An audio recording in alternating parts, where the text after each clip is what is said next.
What's the backstory behind the White and the Green Ranger? Oh yeah, yeah. Well, um, the Green Ranger. So the show came from the Sentai series. So in Japan, the show ran for 20 years.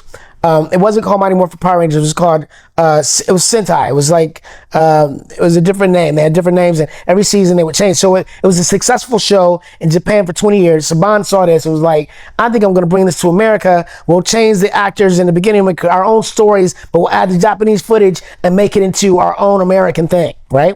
So in the Japanese footage, they had the Green Ranger appear, and the Green Ranger was a bad guy, and eventually they killed him. I think after so many episodes. And so they only had a few seasons, a few episodes, let's say 5 or 10 episodes of the Green Ranger. And after that, he was supposed to die off or go away. And then the next season, there was going to be a White Ranger that came to it, because eventually every cast had a sixth Ranger. If you watch the show over the years, there was always a Sixth Ranger, a Green Ranger, a Gold Ranger, or something else that came and joined the cast. But everybody was so impressed with the writing of that story, his story, the Green Ranger. He was such a badass when he came on, and then he was like a bad guy, and he was a good guy, and then, he was part of the team, he had his own Dragon Zord, the whole thing. He made us stronger, and then when it came time for him to die, so many people had enjoyed Jason David Frank as the actor that played the Green Ranger, that they had to figure out who's going to be the White Ranger, and they thought, why don't we just bring him back as the White Ranger? So they done that. They brought him back as the White Ranger. And then, unfortunately, after that, we were trying to negotiate for a better contract. We walked away, so then it left him to be the Alpha. He was like the Alpha Omega. He was like, the new guys couldn't touch him. He was the new guy. He was the guy that was there. It was like the big wig now. Like Billy wasn't as strong as the Green Ranger or the White Ranger. He wasn't skillful in that way. He was a smart guy. So the new guys were kind of like the underlings after that. And, he went on to do 6 more seasons in that role. Why did the Green Ranger shield look higher quality in the Japanese footage compared to the American footage? Because, in the American footage, man, it looked terrible, yo. It looked real cheap. Because it was. Because that's what they did. They didn't they didn't make it out of the same material. They just made it, kind of flimsy, and it wasn't that great. It wasn't the same. It wasn't the same suit. It wasn't the same, shield. They made one that kind of looked like it, their version of it, but yeah. Yeah, it looked bad, bro. It looked terrible, man. It looked terrible, yo. He said, that looked bad, bro. I had nothing to do with that, bro. That's what they did. Apparently, if they didn't want to pay their actors well, they didn't want to pay for much costumes. They were keeping the cost down, which is weird to me, but they were keeping the cost down to save as much money as possible. I guess, to invest in whatever else they wanted to invest in. Was it difficult for you to do some of those scenes?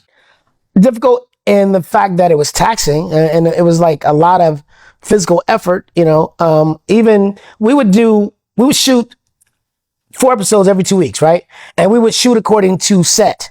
So almost in every episode, we go to the command center and we talk to Zordon. Now, Zordon is not there. Zordon's a piece of tape on the wall that we're looking at and talking to, and there's a script reader reading his lines. It's not even the voice of Zordon. It's a woman. He's going, Rangers, there's a problem in Angel Grove. We need you to go down there. She's just reading it. And we're acting to that. And we're looking at the thing. Now, that I would say was relatively a boring day, because we're not doing anything. We're acting like we're upset, and we're looking at the globe. We're looking at the wall. We're and that was a full day of command center, changing clothes, going back, remembering who we're fighting in this script, and what just happened, where are we now, and what lines are we doing now, and who are we fighting? Tickle Sneezer? Is it Godard? Who's the bad guy? It was kind of a boring day. It was a dull day because we're indoors. It's dark. Even if it was sunny outside, it's we're in the dark in this command center all day, and that was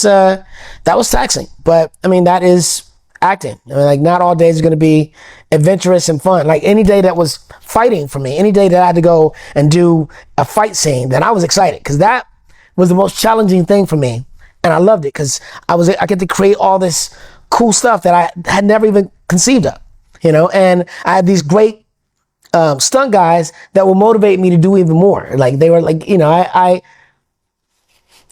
I got to be creative and I got to do things that I never thought I would do, which was awesome. Like I did this one episode where I'm being chased by the putty and I jump up and I see a tree limb and I'm like, oh man, if I can swing over that tree limb and come back down, he's chasing me, I can swing over the tree limb and come down and kick you in the back. That would be dope. That would be so fat if I could do that. So he's running, we're chasing me and I jump up and I grab the branch and I try to pull myself over, but it's too slow. I can do it. Physically, I can do it, but it's just too slow. I would miss him. It doesn't look great. So the stunt guy that I'm with, he goes, hey, what if I push you? What if I push you over? Like, so the camera's here, you're in front, they won't see my hands push you. What if we can do that? So I'm like, all right, now still it's physically taxing because I gotta hold on to this branch, have the strength to hold on, and then we push up and over, come back around. But we did it, jumped up, he gave me a push, up and over, I come around, I kick him in the back.